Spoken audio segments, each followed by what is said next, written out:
योगी आदित्यनाथ है जो रियासत यूपी का वज़ीर आला रह चुका है, दूसरी मरतबा वो रियासत यूपी का वज़ीर आला बन गया है। जी हाँ नाज़रीन, खबर ये सामने आ रही है कि रियासत यूपी के अंदर योगी आदित्यनाथ के दूसरी मरतबा वज़ारत आला बनने की तकरीब मुनक्किद हुई है, जिसमें 70,000 के करीब लोगों ने शिरकत की है। जो OIC हुई है उसकी नाकामी का जिम्मेदार भारत है, यानी पाकिस्तान ने जो ये OIC करवाई है, ये इसकी नाकामी के पीछे भारत का हाथ है। बड़ी जल्दी वैसे याद आ गया, इनको 2 दिन ही अभी गुजरे थे, फौरी तौर पर इन्होंने ढूंढ लिया। उन्होंने कहा कि इसकी जो जिम्मेदारी है नाकामी की वो भारत पर। और ये जो अभी आए हुए थे सारे हमारे मुसलमान ब्रदर इस्लामिक कंट्री, इनसे जरा ये पूछें कि ये जो UAE, इसराइल, अमेरिका और इंडिया क्वाड 2 बना रहे हैं, उसका क्या स्टेटस है और मुसलमान दुनिया उसके बारे में क्या सोच रही है। पाकिस्तान, तहरीक इंसाफ और इमरान खान ने इस मुल्क को जहां पहुंचा दिया है, अगले 10 साल कोई 30 मार खान कुछ नहीं कर सकता। खबर यह सामने आ रही है कि इसराइल और तुर्की के दरमियान राबतें और कुर्बतें बढ़ रही हैं और इसराइल ने तुर्की के साथ मिलकर समंदर के अंदर गैस पाइपलाइन मुश्तरका तौर पर बिछाने का जो मंसूबा है वो शुरू करने का इंदिया दिया है। वो त्यारे लेते हैं, बोइंग लेते हैं, राफेल लेते हैं, S-400 लेते हैं, उनका स्टेटस ये है। अब चाइना एक्सेप्ट करता है, चाइना उनकी इस रीजन के अंदर उनको एक पावर समझता है। हेलो फ्रेंड्स, जय हिंद। हिंदुस्तान स्पेशल में आपका स्वागत है दोस्तों। यूपी विधानसभा चुनाव में लगातार दूसरी बार योगी आदित्यनाथ को पूर्ण बहुमत मिलने पर पाकिस्तान दंग रह गया है। योगी आदित्यनाथ ने शुक्रवार को लगातार दूसरी बार प्रदेश के मुख्यमंत्री के रूप में शपथ ले ली। लखनऊ के शहीद पथ के निकट स्थित भारत रत्न अटल बिहारी वाजपेयी इकाना स्टेडियम में आयोजित शपथ ग्रहण समारोह में राज्यपाल आनंदीबेन पटेल ने योगी आदित्यनाथ को पद और गोपनीयता की शपथ दिलाई। पाकिस्तानी मीडिया यह बता रहा है कि इस समारोह में 70,000 से अधिक लोग शामिल हुए। इस समारोह में प्राइम मिनिस्टर मोदी खास तौर पर शामिल हुए। दूसरी तरफ पाकिस्तानी मीडिया यह चर्चा कर रहा है कि OIC के बुरी तरह से फेल हो जाने के पीछे भारत का हाथ है। यह भारत ही है जिसने OIC को कामयाब नहीं होने दिया। आज की वीडियो में पाकिस्तानी मीडिया ने और क्या कहा, so friends let's start this very interesting video. Thank you so much. नाज़रीन, हम एक और खबर आपके सामने रखते हैं। ये खबर भारत से है। योगी आदित्यनाथ है जो रियासत यूपी का वज़ीर आला रह चुका है, दूसरी मरतबा वो रियासत यूपी का वज़ीर आला बन गया है। जी हाँ नाज़रीन, खबर ये सामने आ रही है कि रियासत यूपी के अंदर योगी आदित्यनाथ के दूसरी मरतबा वज़ारत आला बनने की तकरीब मुनक्किद हुई है, जिसमें 70,000 के करीब लोगों ने शिरकत की है। और यूपी के योगी आदित्यनाथ ने दावा किया है कि अब भारत को हिंदू देश बनाया जाएगा, हिंदू राष्ट्र बनाया जाएगा। यूपी ये वो रियासत है भारत की जहां पर सबसे ज़्यादा मुसलमान बसते हैं, तकरीबन 5 से 6 करोड़ मुसलमान हैं। उसके बाद योगी आदित्यनाथ को बीजेपी अपना वज़ीर आज़म बना सकती है, इतना बड़ा ये पावरफुल है। खबर ये सामने आ रही है कि इसराइल और तुर्की के दरमियान राबतें और कुर्बतें बढ़ रही हैं और इसराइल ने तुर्की के साथ मिलकर समंदर के अंदर गैस पाइपलाइन मुश्तरका तौर पर बिछाने का जो मंसूबा है वो शुरू करने का इंदिया दिया है।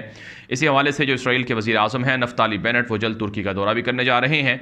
इसराइल अपनी कुदरती गैस तुर्की के रास्ते वो यूरोप तक पहुँचाना चाहता है, मुश्तरका मंसूबे शुरू करना चाहता है। इस हवाले से नाज़रीन बातचीत के लिए इसराइली वज़ीर आज़म तुर्की आ रहे हैं। और इसी तरह से इससे पहले आप जानते हैं इसराइल के सदर भी तुर्की का दौरा कर चुके हैं, लेकिन इस पर फ़लस्तीनी मुसलमानों ने सख्त एहतजाज किया था। फ़लस्तीनी मुसलमानों ने इसे धोखा करार दिया था, ख़यानत करार दी थी और कहा था कि जिस तरह से अरब रियासतों ने फ़लस्तीन का सौदा कर लिया है, क्या उर्दगान की हुकूमत भी ऐसा ही कर रही है। लेकिन उर्दगान के हामी कहते हैं कि दरअसल हम ये फ़लस्तीन के लिए कर रहे हैं और फ़लस्तीन के लिए इसमें काफ़ी फ़वाइद पोशीदे हैं और इसराइल के साथ ताल्लुकात बनाकर इसराइल को फ़लस्तीनियों पर जुल्म से तुर्की रोकेगा और तुर्की मसला फ़लस्तीन से पीछे नहीं हटा है। ये तुर्की के हामी और तुर्की की हुकूमत ये बयानात दे रही है। जरा हमें पहले ये बताया जाए कि वो जो पिछले जो हमने OIC का स्पेशली अफगानिस्तान पे जो इजलास कराया था उसमें कितना फंड इकट्ठा हुआ और कितना अफगानिस्तान के ऊपर लगाया गया, क्या उसके कुछ स्टैटिस्टिक्स हैं तो उसके बारे में थोड़ा बताया जाना चाहिए। और दूसरी बात यह है कि अफगानिस्तान के फॉरेन मिनिस्टर नहीं आए, ईरान के फॉरेन मिनिस्टर भी नहीं आए। तो ये तो खित्ते में ये चीजें, ये सवाल हैं और मतीन साहब इन सवालों के ना तो कोई जवाब देता है और ना ही कोई सवाल करना चाहता है। ये एक पाकिस्तान में बड़ा मसला है फॉरेन पॉलिसी इशू के ऊपर। और दूसरी बात यह है कि इस्लामोफोबिया की बहस हम कर रहे हैं, बड़ी जरूरी बहस है, इसको करना चाहिए, जहां जहां मसाइल हो एड्रेस करने चाहिए। लेकिन क्या 57 मुल्क में कोई और मुल्क भी है जो इसके बारे में बोलता है?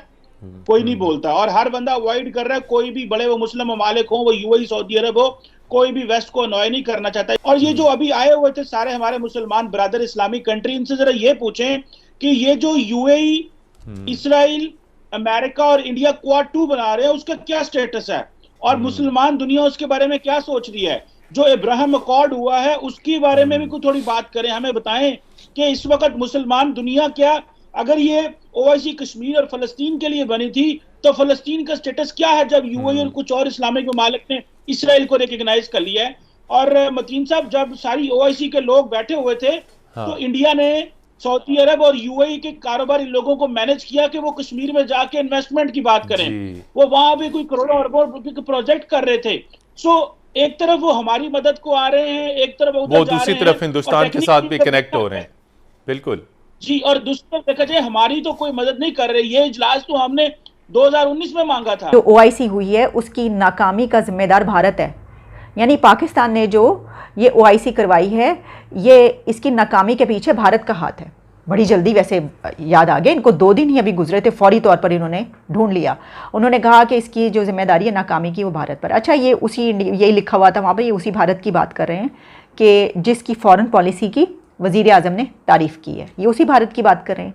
और मैं ये सोच रही थी, इसके साथ ही मुझे एक और बात भी याद आई, और वो ये बात थी जो कि इस वक्त चल रही है। अब ये किस हद तक सच है कि जो चाइनीज़ फॉरेन मिनिस्टर हैं जिन्होंने स्पीच की ओआईसी में, उन्होंने अपनी पूरी स्पीच में एक दफ़ा भी होस्ट कंट्री पाकिस्तान का ना तो नाम लिया और ना ही उसकी तारीफ़ की और ना ही शुक्रिया अदा किया, मतलब थैंक यू भी नहीं बोला उन्होंने। लेकिन उसके बाद ये बात कही गई कि ऑफिशियल्स ने रोक दिया कि इसकी इंग्लिश ट्रांसलेशन नहीं की जाएगी और पब्लिश नहीं की जाएगी। हालात जो है यहाँ तक पहुँच चुके हैं कि वज़ीर आज़म साहब जो हैं वो कोई खजूरें और आब ज़मज़म वगैरह जो लेकर गए थे वो भी वापस कर दिया कि नहीं भाई नहीं चाहिए। तो बात मसला ये है कि ठीक है, अगर कोई अपनी अलिया के साथ जा रहा है और वो साथ खजूरें और आब ज़मज़म लेकर जा रहा है तो नहीं, अगर किसी को चाहिए तो वो वापस कर सकता है, इसमें ऐसी कौन सी बड़ी बात है। आपके फॉरेन रिजर्व स्ट्रांग हो, आप इस तरह की चीजें तभी कर सकते हैं। ये तो पहला फंडामेंटल चीज ये है। आप एक फकीर हैं, वो एक कस्टमर है। एक कस्टमर और एक फकीर का स्टेटस आप खुद डिफाइन कर लें कि दरवाजे पे खड़ा एक कस्टमर आपको उसको किस तरह आप अंदर लाते हैं और एक फकीर को किस तरह लाते हैं अंदर, मांगने वाले को। और उनका स्टेटस एज ए कस्टमर, वो त्यारे लेते हैं, बोइंग लेते हैं, राफेल लेते हैं, S-400 लेते हैं, उनका स्टेटस ये है। अब चाइना एक्सेप्ट करता है, चाइना उनकी इस रीजन के अंदर उनको एक पावर समझता है और उनका चाइना का बहुत बड़ा कस्टमर है इंडिया, भारत। अब भारत के अंदर एक बहुत बड़ा एक ऐसा ग्रुप मौजूद था, वो जो समझता था कि चाइना के साथ अच्छे रिलेशनशिप रखे जाए। अब जब दोनों कंट्रीज जिनकी एक्सपोर्ट अच्छी हो, जिनकी इकोनॉमीज अच्छी हो, वो एक दूसरे के उनको वो समझते हैं हम एक दूसरे की जरूरत है। आपने उसको एज ए ब्लैकमेल किया। आपने चाइना को ब्लैकमेल करने की कोशिश की कि जी हमारा दुश्मन और आपका दुश्मन और इसलिए चलें जी मिलकर करें, लेकिन वो आपकी हद तक वो नहीं जा सकते। उसकी वजह यह है कि इंडिया जो है भारत के लिए क्लाइंट है, वो उसको खराब नहीं कर सकते।